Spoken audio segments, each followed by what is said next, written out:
Hello friends, home cook মঞ্চতে আপনাদের সবাইকে অনেক অনেক স্বাগত।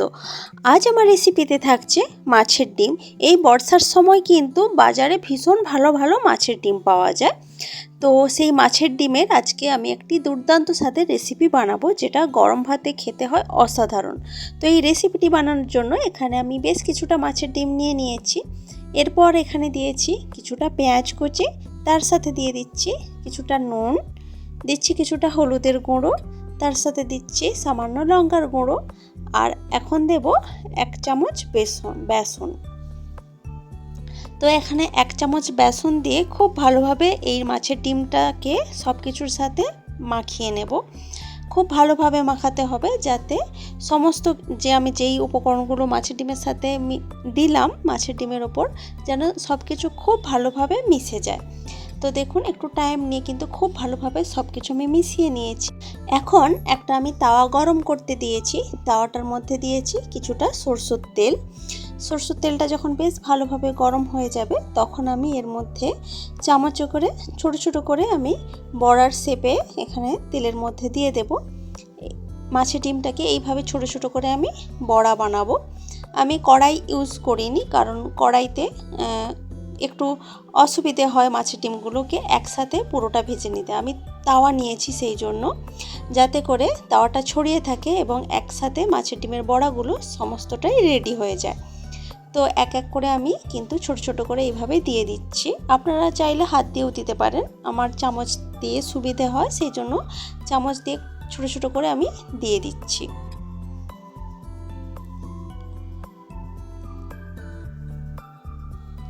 তো পুরো মাছের ডিমটাকেই আমি এইভাবেই ছোট ছোট করে দিয়ে দিয়েছি বড়া বানানোর জন্য। যখন একদিকটা কিছুটা হয়ে যাবে, তখন আমি উল্টে দিচ্ছি অন্য দিকটাও ভালোভাবে ভেজে নেওয়ার জন্য।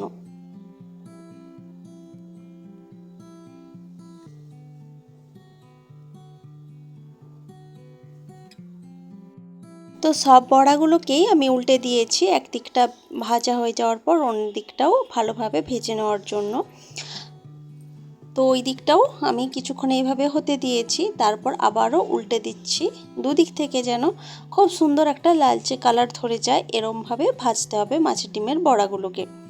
তো সুন্দর যখন কালার এসে গেছে, তখন আমি বড়াগুলোকে তুলে রাখলাম। এখন একটা কড়াই গরম করতে দিয়েছি। কড়াইটা যখন বেশ ভালোভাবে গরম হয়ে যাবে, তখন আমি দিয়েছি কিছুটা সরষের তেল।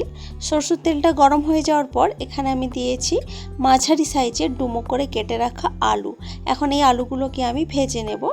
আলুগুলোকে ভেজে নেওয়ার জন্য আলুর উপরে আমি দিয়ে দেব সামান্য নুন আর সামান্য হলুদের গুঁড়ো। নুন আর হলুদ গুঁড়ো দিয়ে আলুগুলোকে ভালোভাবে ভেজে নেব।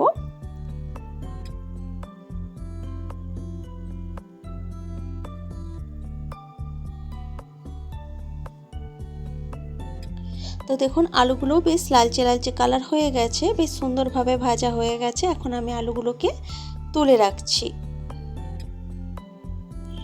কড়াইতে খুব সামান্য তেল রয়ে গেছে, আমি এখানে আরও একটু তেল অ্যাড করছি। সামান্য কিছুটা তেল দেওয়ার পর এখানে আমি তেলের ওপর দিয়ে দিচ্ছি শুকনো লঙ্কা, তেজপাতা আর কিছুটা গোটা জিরে।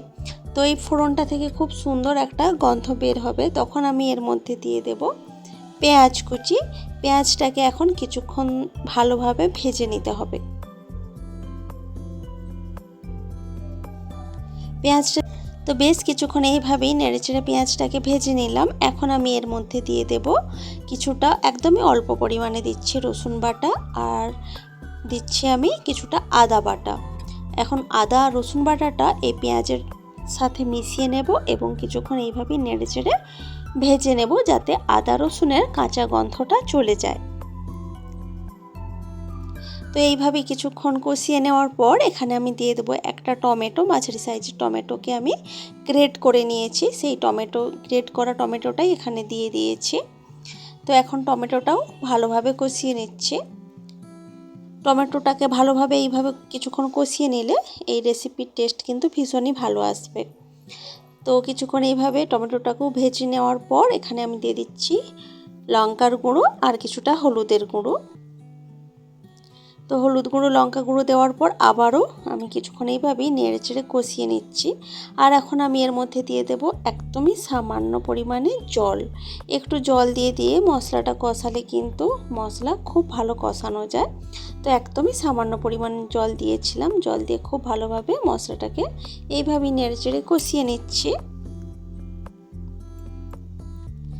তো কিছুক্ষণ কষিয়ে নেওয়ার পর আবারও আমি কিছুটা জল দিয়ে দিচ্ছি। জল দিয়ে আবারও মশলাটা কিছুক্ষণ এইভাবেই কষিয়ে নিচ্ছি। এরপর এখানে দিয়ে দেব আগে থেকে ভেজে রাখা আলু, যেগুলো নুন আর হলুদ দিয়ে আমি ভেজে রেখেছিলাম। সেই ভেজে রাখা আলুটাই এই মশলার উপর দিয়ে দিচ্ছি এবং মশলার সাথে আলুটাকে ভালোভাবে কষিয়ে নিচ্ছি।